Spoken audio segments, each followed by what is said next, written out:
अस्सलाम वालेकुम। हम 10th क्लास के सबक हिंदुस्तान इर्तिफाई खुसूसियत में इससे पहले के वीडियो में हम हिमालय के बारे में तफसील से जाने। अब हम हिंदुस्तान के इर्तिफाई खित्ते यानी जमीनी खित्तों में दूसरा खित्ता गंगा सिंध का मैदान के बारे में देखेंगे। इस वीडियो में हम गंगा सिंध का मैदान, जजीरुनुमा, सतह मुर्तफा, साहिली मैदान, रेगिस्तान और जज़ायर के बारे में तफसील से देखेंगे जितना आपके किताब में दिया। गंगा सिंध का मैदान हिंदुस्तान के शुमाली जो सतह हम हिमालय पहाड़ के बारे में पढ़े, हिमालय पहाड़ से निकलने वाली नदियां, मावी नदियां जो है उसके बारे में, उससे निकलने वाली नदियां हैं। अब गंगा सिंध का मैदान, गंगा सिंध के मैदान में अगर पढ़ना है तो हिमाचल ऊपर हिमालय से 3 बड़ी नदियां निकलती, एक सिंध, दूसरी गंगा और तीसरी ब्रह्मपुत्र। ये सिर्फ सिंगल नदियां, अकेली नदियां नहीं रहती, ये एक नदियों का जाल है। ये जाल जितने इलाकों में फैला वो इलाके को पूरा मैदानी खित्ते को सैराब करते। इसलिए आज हम गंगा और सिंध के मैदान के बारे में गंगा सिंध के मैदान में देखेंगे। अब गंगा और सिंध के मैदान में ये खित्ते को क्या कर 3 जोनों में तकसीम कर दिए। पहला मगरिबी, ये खित्ता मगरिबी खित्ता, फिर वस्ती और मशरकी, 3। और ऊपर से आने वाली जो नदियां हैं वो भी 3 नदियां हैं, एक सिंध पूरे हिमालय से निकलने वाली, उसके बाद गंगा और उसके बाद ब्रह्मपुत्र। तो हम गंगा सिंध के मैदान में इसको 3 जिलों में कर दिए, एक मगरिबी हिस्सा, वस्ती हिस्सा और मशरकी हिस्सा। अब मगरिबी हिस्से के बारे में देखेंगे। मगरिबी हिस्सा जो दरिया सिंध और उससे निकलने वाली मावी नदियों का जो इलाका है, वो इलाका ये मगरिबी हिस्सा कहलाता है, जो इलाके को सैराब करती है। ये हिमालय से निकलने वाली नदी है। अब इसकी मावी नदियां कौन कौन सी है? इसकी मावी नदियां हैं झीलम, चनाब, रावी, ब्यास, सतलज। ये 5 नदियां यहाँ से निकलती। लेकिन तकसीम हिंदुस्तान के बाद, हिंदुस्तान और पाकिस्तान में जब तकसीम अमल में आई तो ये पूरा ज्यादातर हिस्सा गंगा सिंध का ज्यादातर हिस्सा, दरिया सिंध का ज्यादातर हिस्सा पाकिस्तान में चलेगा। यहाँ पर भी लेकिन कुछ हिस्सा पंजाब और हरियाणा में कुछ हिस्से पे ये नदियां सैराब करती। मगरिबी हिस्सा सिंध का ये 5 नदियां। आप ये नदियों का जो जाल है, ये जाल के हिसाब से देख। अब दूसरा है वस्ती हिस्सा। वस्ती हिस्सा है गंगा का मैदान, सिंध का मैदान, ये सिंध का इलाका। उसके बाद ये हिमालय पहाड़ का जो वजूद अमल में आया, उसके बाद एक बेसन टाइप थे, बेसन का जैसा बन गया था ये। लेकिन ऊपर से नदियां बार बार अपने साथ अलछट, कंकर, मिट्टी ला रही थी, लाने से ये पूरे मैदानी शक्ल इख्तियार कर लिए। इस तरह ये मैदानी इलाके कहलाए। मैदान अब गंगा सिंध का मैदान में सिंध का इलाका देखिए, हम ज्यादा हिस्सा पाकिस्तान में है और 2 इसके नदियां क्या है, 2 नदियां जो है इसकी मावी नदियां हरियाणा और पंजाब को भी सैराब करती, इसको दोआबा भी कहते। बाकी के 5 नदियां पाकिस्तान में बह रही। वस्ती हिस्सा गंगा मैदान। अब वस्ती हिस्सा जो गंगा का मैदान है, वस्ती इलाका पूरा ये इलाका जो गंगा का है, ये इलाका पूरा ये इलाका। अब ये हो गया सिंध का। अब आप देखिए ज्यादातर हिस्सा पाकिस्तान में। अब ये गंगा का मैदान, दरिया गंगा का मैदान। ये गंगा दरिया का मतलब एक दरिया नहीं है, इसकी बहुत सारी मावी नदियां, दरियाओं का जाल है। ये जाल पूरे इस हिस्से को सैराब करता। तो यहाँ पर वस्ती हिस्सा जो है गंगा का, ये घाघर, दरिया घाघर से शुरू होकर तीस्ता के मुकाम तक है ये इलाका पूरा, यहाँ से लेके यहाँ तक। ये ज्यादातर हिस्सा अब मौजूदा रियासत है उत्तर प्रदेश, बिहार, हरियाणा, झारखंड, मगरबी बंगाल के हिस्से को सैराब कर दी। ये गंगा, जमुना, इसकी मावी नदियां सोन और कोसी, ये गंगा जो इस तरह बहती, ये इसके साथ वाली मावी नदियां भी पूरी ये इलाके को सैराब कर दी। तो इस तरह से ये इलाका गंगा का मैदान, वस्ती हिस्सा जो है गंगा और सिंध का वस्ती इलाका जो है, गंगा सिंध के मैदान में वस्ती इलाका जो है वो गंगा का मैदान। ये गंगा का मैदान कहां से है?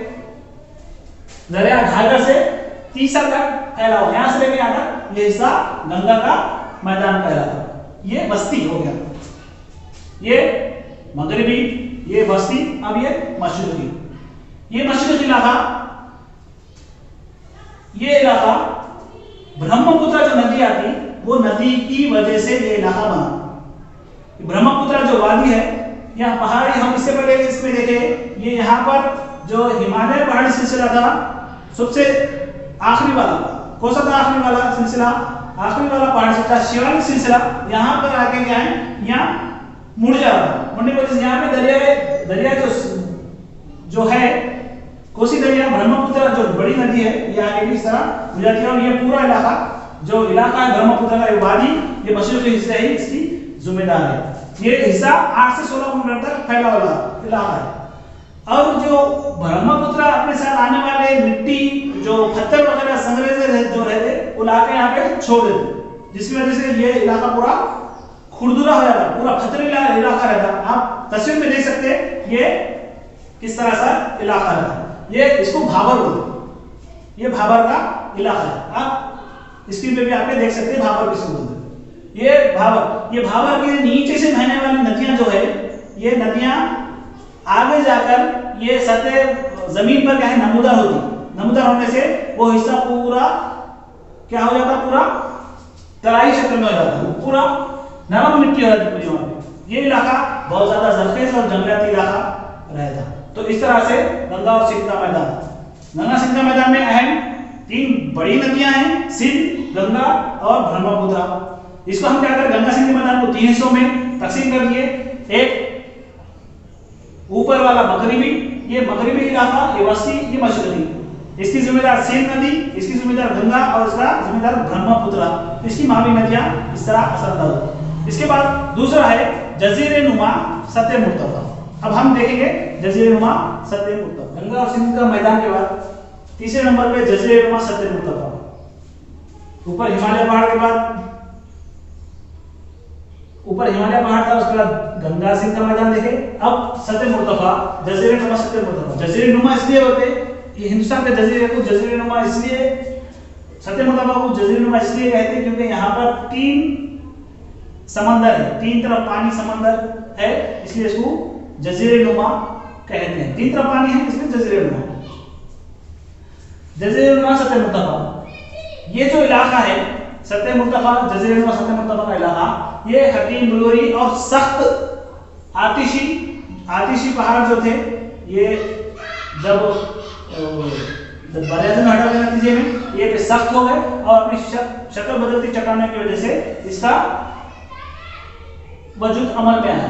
अब ये जो सतह मुर्तफा का इलाका है, ये बहुत ज्यादा धाती और अधाती मादनिया से भरपूर है।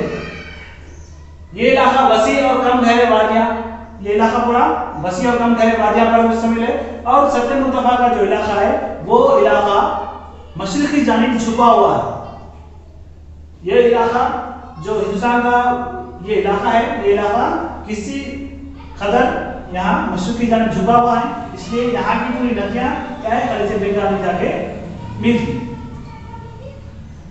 अब सतह मुर्तफा जो नीचे का है जजीरे नुमा सतह मुर्तफा, इसमें 3 सतह मुर्तफा है। एक मालवा का सतह मुर्तफा है, यहाँ पे ये छोटा नागपुर का सतह मुर्तफा है, और नीचे का पूरा मुस्तकिल नुमा जो है ये सतह मुर्तफा दक्कन कहलाता है।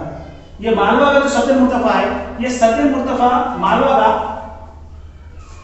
अब नीचे जो सतह मुर्तफा है वो दक्कन का है, मुस्तकिल नुमा। ये छोटा नागपुर का जो सतह मुर्तफा है ये मादानी वसाइल से माला माल है। नर्मदा के जुनून में मुसलसिल नुमा, ये मुस्तलिस नुमा सतह मुर्तफा दक्कन। सतह मुर्तफा जो दक्कन है, इसका जो शुरुआत है वो सतपुड़ा की पहाड़ी से शुरू होना इधर मगरिब में, और मशरिक में माइकल सिलसिला इसका मशरिकी है। ये सतह मुर्तफा दक्कन है। मालवा का सतह मुर्तफा ये यहाँ पे, ये छोटा नागपुर का सतह मुर्तफा।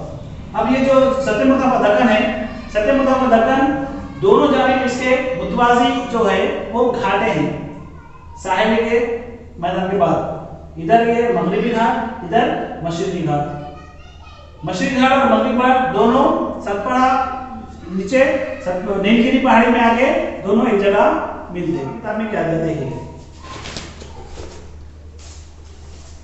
मगरिबी घाट और मगरिबी घाट मुतवाजी है। मगरिबी घाट 1600 किलोमीटर, मगरिबी घाट जो है तसलसल है, पूरी एक साथ ये ज्यादा ऊंचे है और ये कम ऊंचे है बमुकाबले मगरिबी घाट के मशीन घाट कम ऊंचे है और तसलसल नहीं है। यहाँ पे आने वाली जो नदियां हैं वो नदियों के लिए रास्ते बने हुए हैं। नीलगिरी पहाड़ी मगरिबी घाट तकरीबन 200 मीटर बुलंद है। यहाँ पर मशहूर पहाड़ी स्टेशन ओडागोमंडलम, जो आमतौर पर ऊटी के नाम से जानते हैं, वो यही इलाके में है। ये सतह समुद्र से 2637 किलोमीटर बुलंद है। अन्नामुड़ी प्लानी तमिलनाडु और काडोकोडम केरला पहाड़ी मगरिबी घाट में है। अन्नामुड़ी पहाड़ी की अन्नाईमुड़ी 2695 जनूबी हिंदुस्तान की बुलंद तरीन चोटी है।